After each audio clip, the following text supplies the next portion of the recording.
光电工所伫这个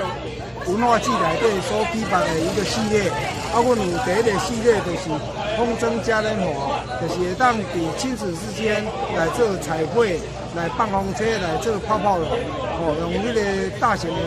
风吹来展示着咱在地的水。啊，过来就是讲亲子建筑活动，会当借由着亲子活动，互囡仔甲是大人会当哪行哪了解咱在地的文化，同时会当品尝着咱在地的小食，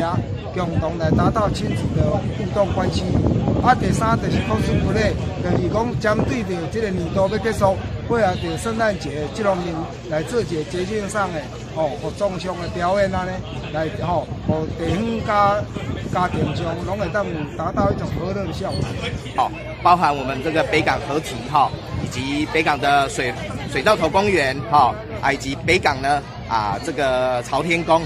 那未来呢，如果可以再加上我们这个北港西的魅力河段，以及呢明年即将完工的我们的北港滞洪池呢，我想呢北港欢乐城这样的概念一定会让非常非常多的游客来喜欢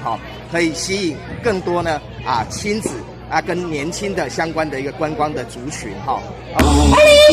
北港同乐会赞，好有。